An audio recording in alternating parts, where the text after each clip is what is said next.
Bien le bonjour, donc dans cette vidéo OneDrive, je vais simplement faire un petit rappel au niveau juridique, au niveau respect des lois, respect de la confidentialité. Alors, petit rappel légal très important. Alors, première des choses, premier rappel essentiel, je ne suis ni avocat, ni juriste, ni quelconque professionnel du monde du droit. Donc, mes rappels sont simplement des rappels de disons, qui résumeront en fait les différentes formations qu'on a pu avoir au cours de toutes les dernières années sur les différentes lois et sur justement les balises à respecter au niveau infonuagique et au niveau traitement des données sensibles de notre population étudiante. Alors, premier rappel légal de fait, c'est fait. Deuxième rappel légal, donc voilà.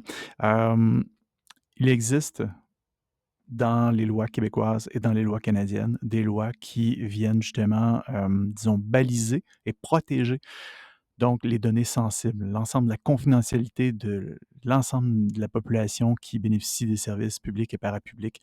Donc, il y a des lois pour protéger justement la vie privée et protéger la sécurité numérique de ces données sensibles-là. Alors, c'est essentiel de les respecter. Pour les personnes qui se demandent, oui, mais pourquoi, puis c'est donc bien, puis pourquoi, puis etc. Si je vous résume très, très rapidement, 2001, attaque du World Trade Center. Suite à ça, il y a eu des lois états-uniennes, dont entre autres le Patriot Act. Le Patriot Act donnait un libre accès ou un plein accès aux données en zone états-unienne et donnait accès à qui? En fait, donnait accès bon, au FBI, à la CIA et à la NSA.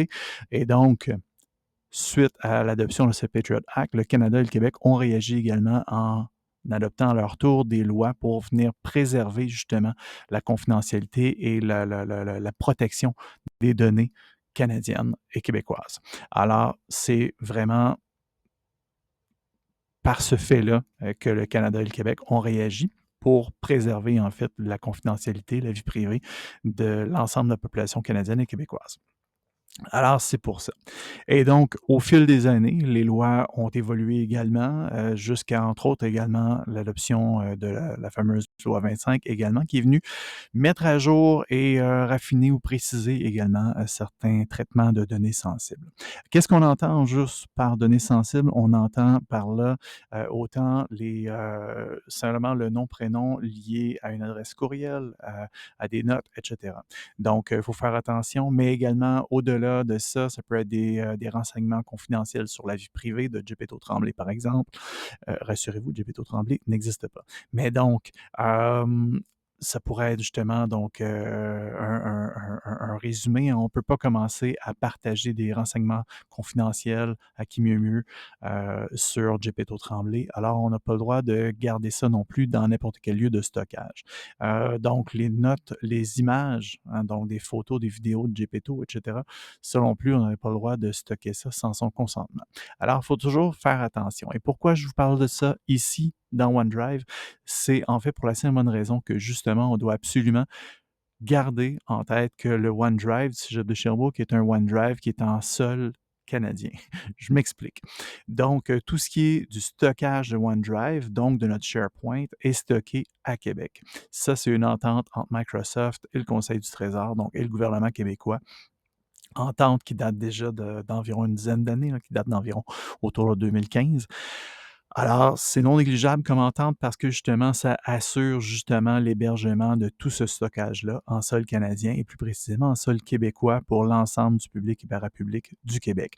Donc, il faut comprendre qu'on ne peut pas stocker nos données de travail, donc nos données sensibles de Pierre-Jean-Jacques, dans n'importe quel stockage infonuagique. Je ne peux pas stocker du matériel de mon travail sur mon OneDrive personnel parce que mon OneDrive personnel, vous remarquerez que c'est sur office.com et c'est mon compte personnel. Donc, ce sera en fait un SharePoint, si on peut dire, qui sera hébergé aux États-Unis. Je ne peux pas non plus stocker ça sur mon Google Drive personnel parce que c'est le même principe, ni sur mon Dropbox, soit dit en passant, Dropbox qui est généralement à peu près un des plus, en tout cas, des plus questionnables au niveau de la préservation des données sensibles versus la vente de données pour la publicité, etc.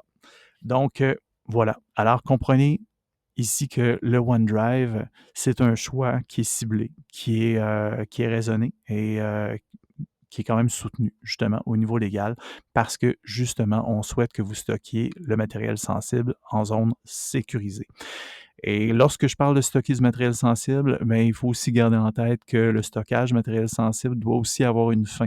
Il y a certains matériels sensibles, certaines données sensibles que vous devez vous départir pour un certain temps en vous disant, ben écoute, là, la révision de notes est passée, j'ai du matériel sensible, j'ai des vidéos de Gepetto, justement, ça fait 3 ans que je l'ai plus comme étudiant. Je n'ai plus de raison légale de conserver du matériel iconographique de Gepetto Tremblay, etc. Donc voilà, c'était les rappels légaux concernant le stockage infonuagique. Alors, assurez-vous que votre arborescence soit maintenue à jour, au sens où gardez un œil, gardez un regard critico-analytique sur est-ce que j'ai besoin de garder tout ce matériel-là? Est-ce que j'ai le droit de garder tout ce matériel-là? Et est-ce que c'est bien stocké? Donc, si c'est stocké dans votre OneDrive du Cégep, super. Est-ce que maintenant c'est stocké dans depuis un temps trop long? À vous de voir, à vous de faire des fois peut-être le ménage dans tout ça. Alors, si vous avez des questions, n'hésitez surtout pas. tic.sser@cégeps-sherbrooke.qc.ca, tic.sser@cégeps-sherbrooke.qc.ca. Merci beaucoup.